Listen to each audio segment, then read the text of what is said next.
ሰላም ውድ ቤተሰቦቼ እንደምን አላችሁ? እንደምን እስከ ሰዓት ደረሳችሁ? እግዚአብሔር አምላካችን ከሁላችን ጋር ይሁን። እንኳን ለኃያሉ መልአክ ለቅዱስ ኡራኤል ወርሃዊ መታሰቢያ በሰላም አደረሳችሁ። ውድ ቤተሰቦቼ ዛሬም አስተማሪ ቁም ነገር አዘል መልእክቶችን፣ ቪዲዮዎችን አዘጋጅቻለሁ። የሚያነቁ የሚያበረታቱ ብዙ መረጃን የሚሰጡ ትምህርቶች አዘጋጅቻለሁ። እስከ ፕሮግራሙ ፍጻሜ ድረስ አብራችሁን ቆዩ። ለዚህ ቤት ለዚህ ቻናል አዲስ ሆናችሁ ቻናሉን ሰብስክራይብ ማድረጋችሁን እንዳትረሱ። ቪዲዮን ስትጀምሩ ላይክ እና ሼር ያደርጋችሁ ጀምሩ። በቀጥታ ወደ ዛሬው መርሃ ግብራችን እንሄዳለን። እንዴት ሰው ዲያብሎስና እግዚአብሔርን ለማስታረቅ ይሞክራል ብለው ይናገራሉ። በእውነት ይሄ እንዴት ነው? ቤተክርስቲያን እንዴት ነው የምትመለከተው? ለዚህ ምን አይነት መልስ ነው ያላት? የቅድስት ክርስቶስ ሰምራን ገድል ብዙዎቹ በምድራዊ እና በስጋዊ በሆነ አይንና ሚዛን ነው የሚለኩት የሚያዩትም እና ችግር የሚፈጠረው ይሄ ነው። አንደኛ ቅዱሳኑ ሲያሚያልዱ ሲያስታርቁ ሰው ከሰው ብቻ ይሁን ብሎ የበየነ ልመናን ከዚህ እስከዚህ ድረስ ነው ብሎ የሰራ የመጽሐፍ ቅዱስ ክፍል የለም። ሲጀመር ማለት ሰውን ብቻ የሚል በሌላ መልኩ ቅድስት ክርስቶስ ሰምራ ዲያብሎስና እግዚአብሔርን አስታረቀች ማለት አንተምቶ ብሎ እንዲሁ ሁለት ሀገራት በጦርነት ሲገጥሙ እንዳሉ የሽምግልና አይነት አይደለም። ሰውን የሚያሳስት ሰውን ክፉ ስራ እንዲሰራ የሚያደርግ ጣዖት የሚያስመልክ ኃጢአት የሚያሰራ ዲያብሎስ ነው። ለዚህ ዲያብሎስ ከእግዚአብሔር ጋር ቢታረቅ ዓለም ሰላም ይሆናል፣ ሰው በሃይማኖቱ ምግባር ይኖራል፣ እግዚአብሔርን ብቻ ያመልካል ብሎ ከማሰብ የተነሳ እግዚአብሔር ዲያብሎስን ይቅር እንዲለው ማሰብና መለመን ይሄ ነውር አይደለም። በነገራችን ላይ አሁንም አገሩን ካልተሳሳትኩ በግሪክ አገር ውስጥ የሚኖሩ አንድ አባት እንደዚሁ ይሄ ጸሎትን በመጸለያቸው የቅርብ ጊዜ ሰው ስማቸው እጅግ በጣም ታዋቂና ዝነኛ የሆኑ አባት አሉ። ይሄንን ጸሎት በመጸለያቸው ፍጥረት ሁሉ በሰላም እንዲኖር፣ ጦርነት ከምድር እንዲጠፋ፣ ኃጢአት ከምድር እንዲጠፋ ምንም እንኳን ኃጢአት ከዲያብሎስ ብቻ ሳይሆን ከኛ ባህሪያዊ ፍላጎት መሻት የተነሳ ቢፈጸምም ኃጢአት፣ ነገር ግን ደግሞ ይሄ ባህሪያዊ ድካማችንን እንደ ቤንዚን የሚያቀጣጥለው እሱ ዲያብሎስ ነውና እሱን እግዚአብሔር ይቅር ብሎት እሱ ከእግዚአብሔር ጋር ታርቆ ሰው ያለ ኃጢአት ሰው እግዚአብሔርን ብቻ እያመለከ መንፈሳዊ ስራ እየሰራ ብቻ እንዲኖር የተመኙ አባት አሉ። ይሄ ቅርብ ጊዜ ነውና በእኛ ሀገር ብቻ እኛ ሀገር ሲሆን ያው ይሄንን ምለው አንዳንድ ጊዜ እኛ ሀገር ብቻ ሲሆን ዝም ብሎ የሆነ የሰፈር ሰዎች የጻፉት ምናምን እንዲህ ይመስላልና ሐሳቡም ሲጀመር ሰው ከእግዚአብሔር ጋር እንዲኖር ከማሰብ የተነሳ ነው። ሰው ያለ ኃጢአት በጽድቅ ብቻ እንዲኖር ከመመኘት የተነሳ ነው ይሄ ጸሎት። ይሄን ደግሞ እንኳን ክርስቶስ ሰምራ እኔም አንቺም ሁላችንም እናስበው ነው ቢሆን ብለን የምናስበው ነው። ልዩነታችን እሷ በእግዚአብሔር ፊት በጸሎት ለረጅም ዘመን ቆማ እጅግ አስደናቂ በሚባሉ የህይወት ተሞክሮ ውስጥ አልፋ ይሄን ማድረጓ ነው ልዩነቱ እንጂ ማንም ሰው ይሄንን እኮ ይላል። ሌሎቹም እኮ ስለ ዩኒቨርሳል ሳልቬሽን ሲያወሩ ምናልባት ያው እንደዚህ አይነት ትምህርት በቤተክርስቲያኒቱ የለም እንጂ ዲያብሎስን እግዚአብሔር ይቅር ብሎት በቃ ሁሉም ይማራል የሚል ሁሉም ሰው ይቅርታ አግኝቶ ወደ መንግስተ ሰማያት ይገባል የሚል ትምህርት ያላቸው ሰዎች አሉ። ይሄ እና ያ አንድ ነው እያልኩ አይደለም። ሁሉም የሚማርበት አጋጣሚ የለም። ነገር ግን በሃይማኖቱ ምግባር ያሉ ሰዎች የጸኑ ሰዎች እግዚአብሔር ምሕረት ይቅርታ አድርጎላቸው ይጸድቃሉ፣ መንግስቱን ይወርሳሉ። ነገር ግን የክርስቶስ ሰምራ ልመና በቅድስት ክርስቶስ ሰምራ የሰው ልጅ ያለ መቋሰል ያለ መለያየት ያለ መጣላት እንዲኖር የተነሳ ነው ይሄ ሐሳቡ። ምኑ እንደሚጸንም ግልጽ አይደለም ማለት ለነሱ ክፋት ብቻ ስለሚያስቡ ነው። እንዴት አሰበች? ማሰብ መብቷ ነው ሲጀመር። ማንም ሰው ይሄንን ማሰብ ይችላል። እንኳን እሷ ሰው በነጻነት ሲጸልይ ይሄንን ነው ሊያስብ የሚችለው። ደግሞ ሁላችንም የምንመኘው ነው። ሌላው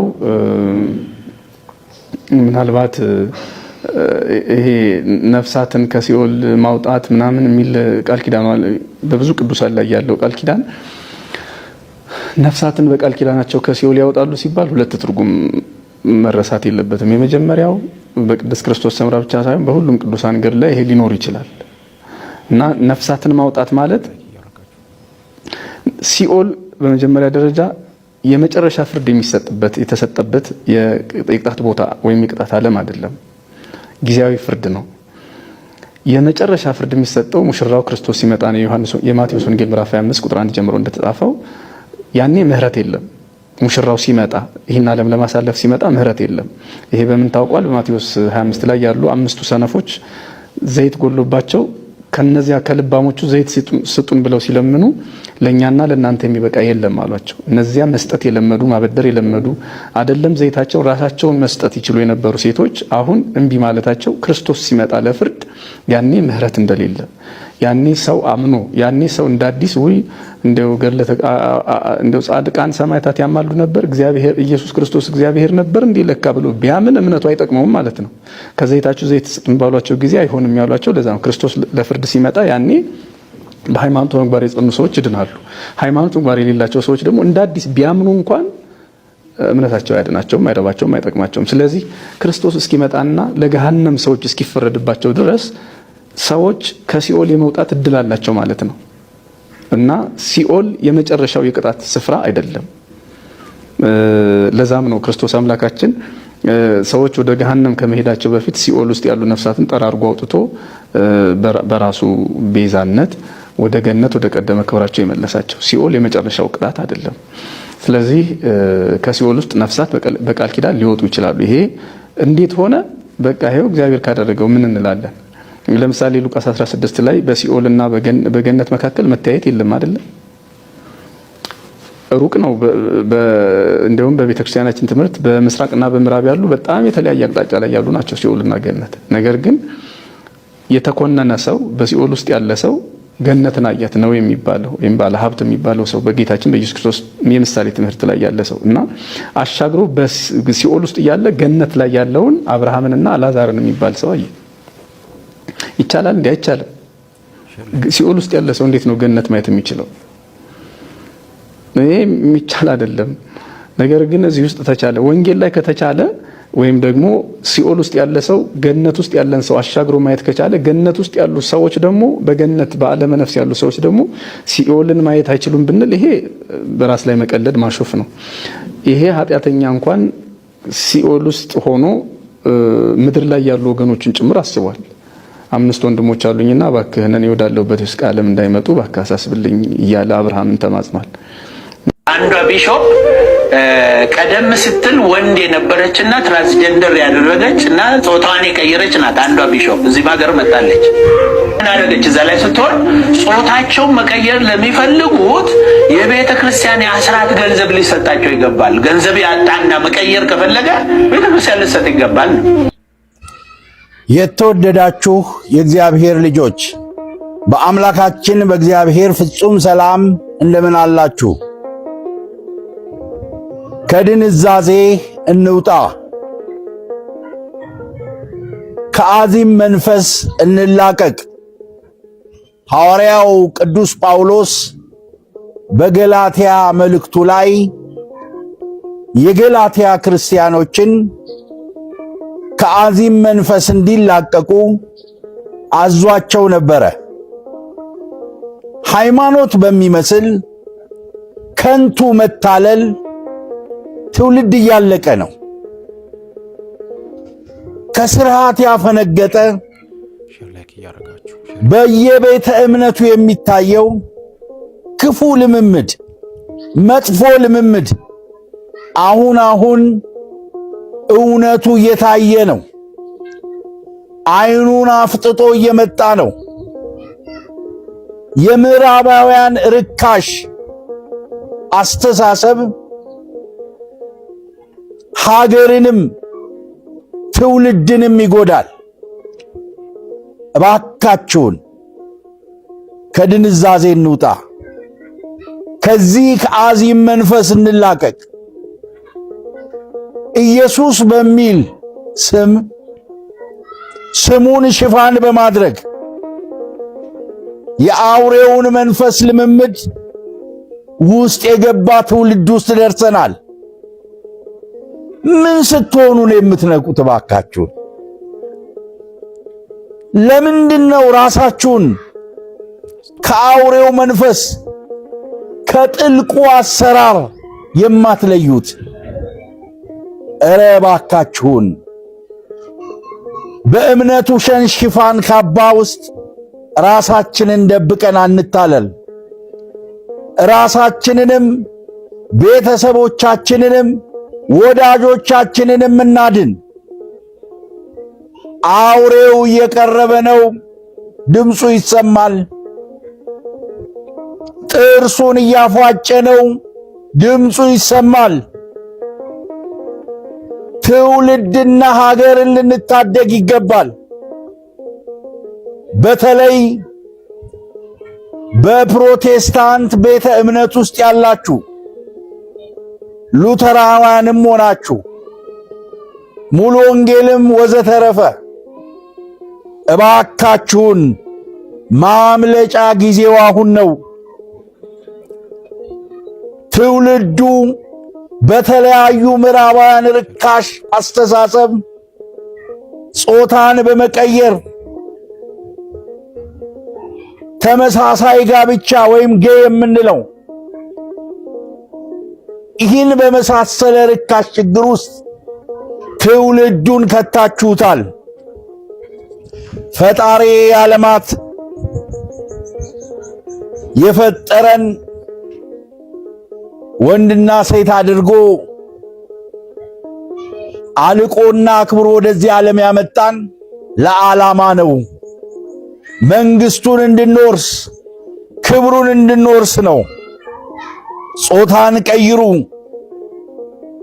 ሆርሞናችሁን ብሎክ አድርጉ የሚሉ የምዕራባውያን ርካሽ አስተሳሰብን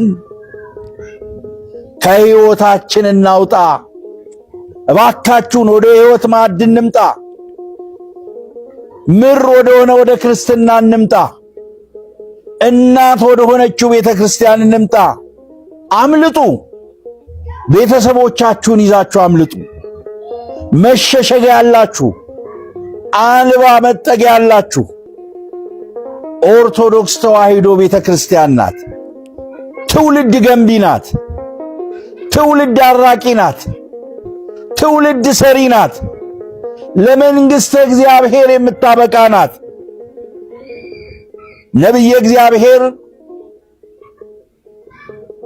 ኤርምያስ በምዕራፍ 6 ቁጥር 16 ላይ እንግዲህ እንዲህ ይላል፣ እግዚአብሔር እንዲህ ይላል፣ በመንገድ ላይ ቁሙ ተመልከቱ፣ የቀደመችዋንም መንገድ ጠይቁ፣ መልካሚቱንም መንገድ ወቁ፣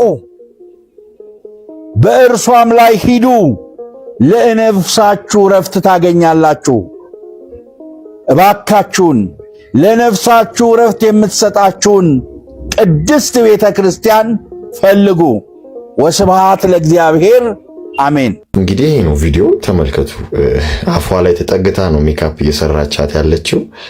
መሳሳም ነው የቀራቸው ማለት ይቻላል እንጂ ሴክሹዋል አክት እያሳዩ እንደሆነ ግልጽ ነው ማለት ነው። በጣም አሳፋሪ የሆነ ነገር ነው እያየን ያለ ነው ማለት ነው። ሉክ እንግዲህ አርቲስት ነች፣ ወዳጆች አድናቂዎች አሏት። ግን ሜካፕ የተሰራችበትን መንገድ እያያችሁ ነው። ሜካፑም ኃጢአት ሆኖ ሳለ ሜካፕ እየተሰራች ያለችበት መንገድ ራሱ ሌላ ኃጢአት ነው ማለት ነውና በጣም ያሳዝናል። እናንተ ፐብሊክ ፊገር የሆናችሁ ሰዎች እንዲህ ያለ ርኩሰት ለምን ትፈጽማላችሁ? የሰራችሁትን ነገር አታዩትም ወይ? ከተቀረጻችሁ በኋላ ግድ የለሽ ናችሁ ወይ? ለትውልዱ ግድ አይሰጣችሁም ወይ? ምን ብትሰሩ ምንም ብታደርጉ ሁኬርስ ነው ወይ የእናንተ ጉዳይ የእናንተ ነገር? እና በጣም ያሳፍራል፣ ያሳዝናል። ሜካፕ የምትሰራትም ልጅ ማለት ነው ወደ አፏ ተጠግታ ተለጥፋባት ነው ሜካፕ የምትሰራት ማለት ነው። ምንድነው መተሻሸቱ? ምንድነው መቀራረቡ? ሴት ለሴት በዚህ ሰዓት ሰዶማውያንን እየወጋንበት ባለንበት ሰዓት ወጣችሁ እናንተም አይ አለን እያላችሁ ነው። እንደዛ እንውሰደው እንዳንወስደው ከፈለጋችሁ ወጣችሁ አይ ባለማወቅ ነው ቪዲዮንም እናነሳለን በሉ ቪዲዮንም አንሱ። ካልሆነ ግን ዋን ኦፍ ዘምናችሁ ማለት ነው። አሁን እየለየን ነው፣ ጥቁርና ነጩን እየለየን ነው። ግድ ነው። በዚህ ባለቀ ሰዓት ትውልድ የሚያስት ሴሌብሪቲስ፣ አክተርስ የሚባለውን ሚውዚሻንስ የሚባለውን ፐብሊክ ፊገር የምንላቸውን አካላቶች አውጥተን እያጋለጥናቸው ነው። ይህ እንደዚህ መሆኑ ትርጉሙ ምንድን ነው? ሲጀምር ማለት ነው በጣም ያሳዝናል። ይኸውላችሁ መጽሐፈ ሄኖክ ምዕራፍ 2 ከቁጥር 7 ጀምሮ ምን ይላል መሰላችሁ? ስለነዚህ ደፈለን ኤንጅልስ ስለሚባሉት ወይንም ስለወደቁት መላእክት ማለት ነው። 200 ናቸው የወደቁት፣ ግን አለቆቻቸው እዚህ ጋር የተጻፉት ናቸው። እነ ስመያዛ፣ እነ ኡራኪብ ራማኤል፣ እነ አክቢኤል፣ እነ ራሙኤል ናቸው። ሌሎችም ማለት ነውና የነዚህ የወደቁት መላእክት የእርኩሰት አስተምሮ ነው አሁን ዓለማችንን ድብልቅልቁን ያወጣው ማለት ነው።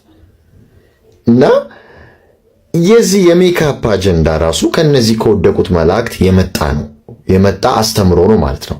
እንዲህ ብለው ዝም ብዬ አይደለም፣ በመረጃና በማስረጃ ነው። መጽሐፈ ሄኖክን አሁንም ማየት አለብን።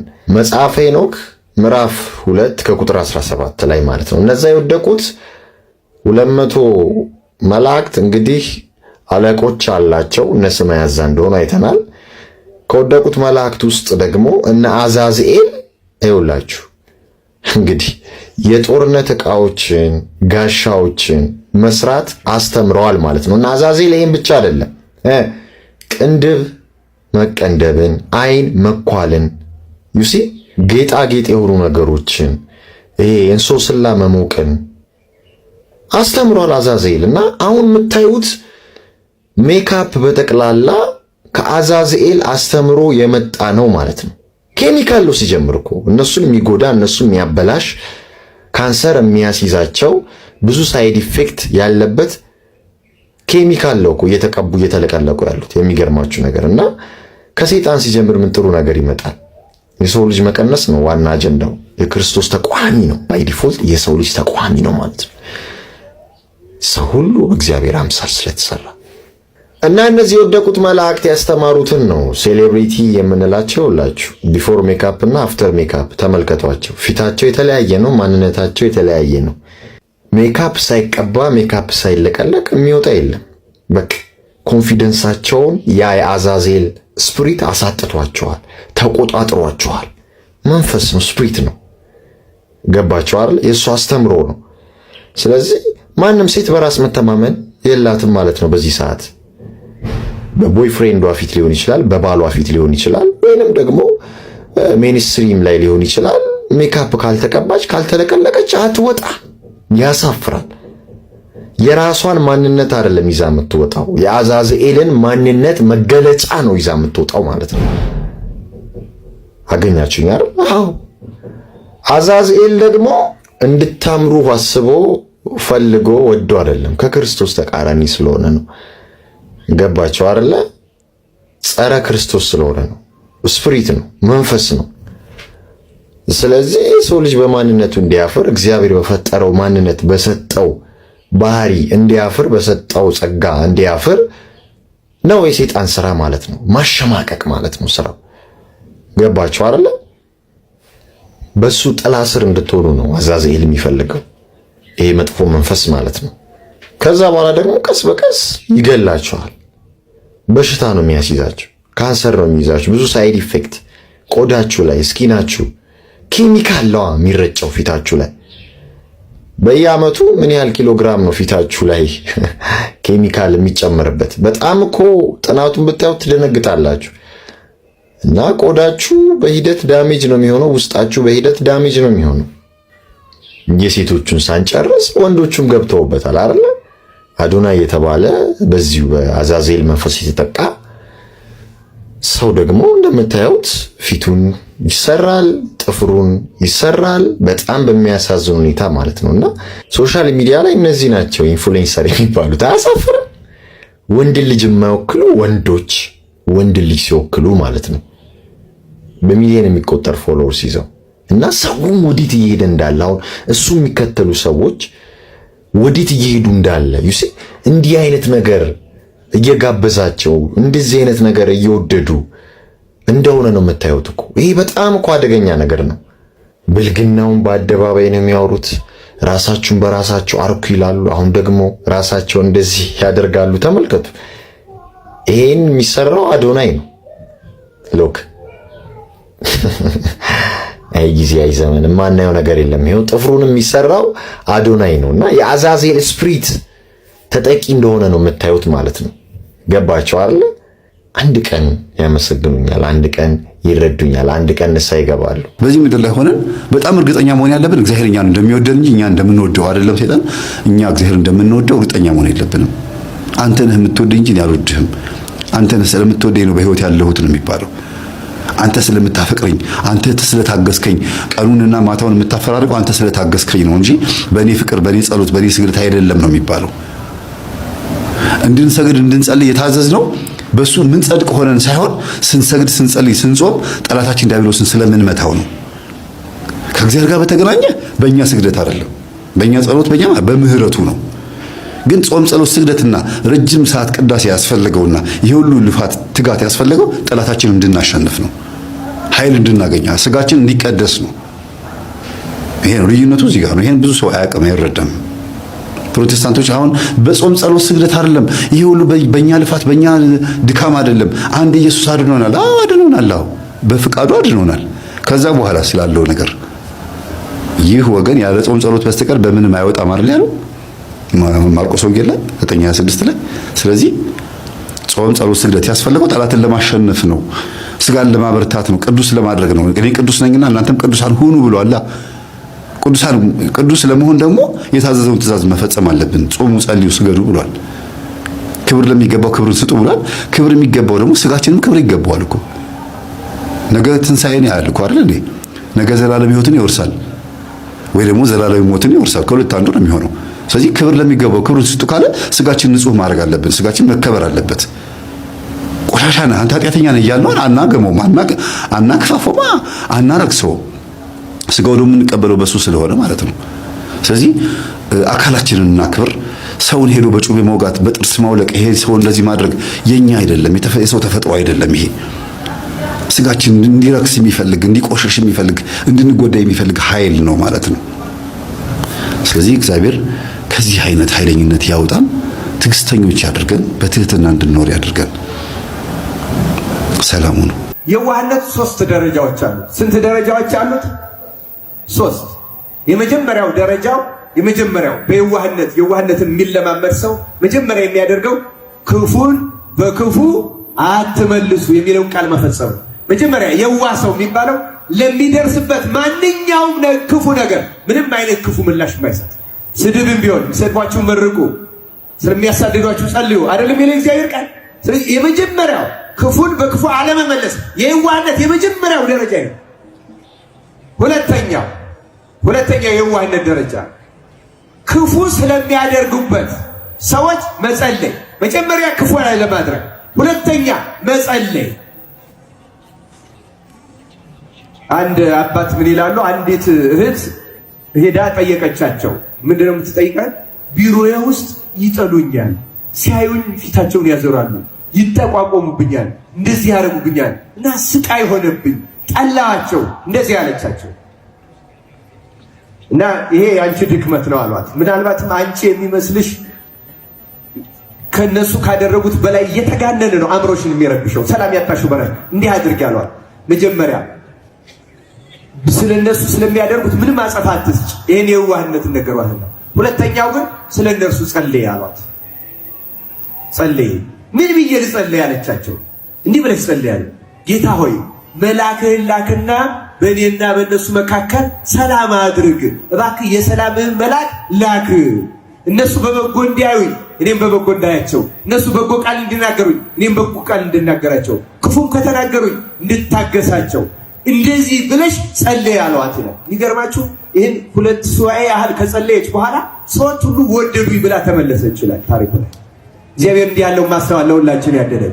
ክርስቲያኖች ይህን እባክህ የሰላምን መልአክ ላክ፣ በእኔና በገሌ መካከል ጸብ ካላችሁ ሲቢሩ የሰላም መልአክ ላክ፣ ጸልዩለት። ለዚያ ሰው የዋህነት ደረጃው ይሄ ነው። ስለሚክፋት ስለሚያደርግበት፣ ስለሚመቀኛችሁ የሚመቀኝ ካለ፣ ስለሌላ የሚቀናባችሁ ካለ፣ እንዲህ ያለው ካለ ስለዚያ ሰው ጸልዩ። ሁለተኛው የዋህ አንድ ሰው የዋህ የሚያሰኝ ሞኝ መሆን ማለት አይደለም። የዋህ ክርስቲያን ስለዚያ ሰው መጸለይ። መጀመሪያ ምንም አይነት ክፉ አለመመለስ፣ ሁለተኛ መጸለይ፣ ሶስተኛውና የመጨረሻው ራስን ተጠያቂ አድርጎ እግዚአብሔርን ንስሐ እግዚአብሔርን ይቅርታ መጠየቅ ራስን ተጠያቂ ማድረግ ማለት ነው።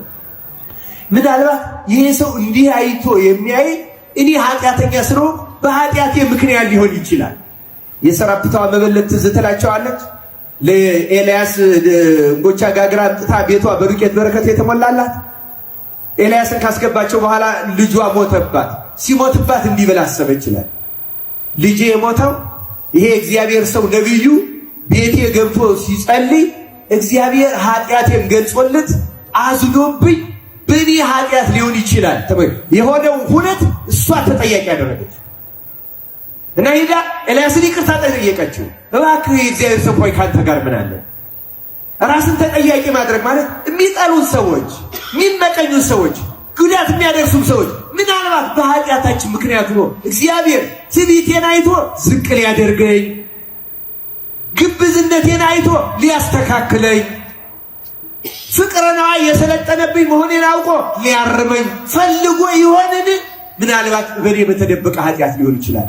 ርኩስ ሆኜ ሳለ እንደ ጻድቅ መታየት ስለምፈልግ፣ ደካማ ሆኜ ሳለ እንደ ጠንካራ መታየት ስለምፈልግ፣ አላዋቂ ሆኜ ሳለ እንደ አዋቂ መታየት ስለምፈልግ እግዚአብሔር ያን ሊገልጥብኝ ፈልጎ ይሆናል። እንዲህ ያለ የሚጠሉኝ ሰዎች አመጣ፣ እንዲህ ያለ የሚኮረኩሙ ሰዎች አሉ። እግዚአብሔር ክፉ ሰዎችን የሚያስነሳው በኃጢአት ምክንያት ነው። ይሄ ሁሉ የሆነብኝ በእኔ ኃጢአት ምክንያት ይቅር በለኝ ብሎ ተመልከቱ። ስለ ክፉ ክፉ ሳይመልስ ስለዚያ ሰው እየጸለየ መጨረሻ ራሱን ተጠያቂ የሚያደርግ ሰው እውነተኛ የዋህ ይባላል። ይሄ ሰው ከዚህ በኋላ ትህትና ከልቡ ከእግዚአብሔር ከሰማይ ጸጋ ሁና ትሰጠዋለች። በትህትና ሲያድ ፍቅር ይሰጠዋል። ከዚያ በኋላ ጸጋ ሁሉ በሰውነቱ መሰልጠን ይጀምራል። ለሚያስተምሩን ለሚገስጹን ለአባቶቻችን ለወንድሞቻችን በእውነት እግዚአብሔር አምላካችን ረጅም ዕድሜን ያድልልን። በመጨረሻም እንግዲህ ውድ ቤተሰቦቼ በዛሬው ቆይታችን በዛሬው ትምህርቶቻችን እነዚህንና መሰል ጉዳዮችን ለመዳሰስ ለማየት ሞክረናል። የሚያነቁ የሚያበረታቱ ብዙ መረጃ ያገኛችሁበት ቪዲዮ ነው ብዬ ተስፋ አደርጋለሁኝ። በቀጣይም እንደዚሁ በሌላ ርዕሰ ጉዳይ በሌላ ቪዲዮ እስከምንገናኝ ድረስ የቅዱሳን አምላክ ከሁላችን ጋር ይሁን። በሀገር ውስጥም ከሀገር ውጭም ያላችሁ ኢትዮጵያውያን ኤርትራውያን ቤተሰቦቼ ሰላም እግዚአብሔር ከሁላችሁ ጋር ይሁን። እንበርታ እንጠንከር እላለሁኝ። በያዝናት በክርስትና ሕይወታችን በጸሎት በስግደት በንስሐ ሕይወት የታጠበን በስጋውና ደግሞ የታተምን ሕይወታችንን የክርስትና ሕይወታችንን ልናጠነክር ይገባል። እርስ በርሳችን መተጋገዝ መደጋገፍን በጭራሽ መርሳት የለብንም። እግዚአብሔር አምላካችን ትዳራችንን ቤታችንን ኑሯችንን የሁላችንንም ይባርክልን። የምንሰራውን ሁሉ እግዚአብሔር አምላካችን ይባርክልን። በተለይም ከሀገር ውጭ ያላችሁ እህቶቻችን ደግሞ በያላችሁበት በእውነት እግዚአብሔር ይጠብቃችሁ፣ ሰላሙን ይላክላችሁ። በርቱ። ብዙ የሚያስጨንቁ የሚረብሹ ብዙ ነገሮች ሊኖሩ ይችላሉ። በእግዚአብሔር ተደግፋችሁ በእግዚአብሔር ኃይል ደግሞ ታልፉታላችሁ ታሸንፉታላችሁና መበርታት መጠንከር ያስፈልጋል። እግዚአብሔር አምላካችን ሁላችንንም ያግዘን ያበርታን። ሀገራችን ኢትዮጵያን እግዚአብሔር አምላካችን ሰላም ያደርግልን። ይቆየን። አሜን።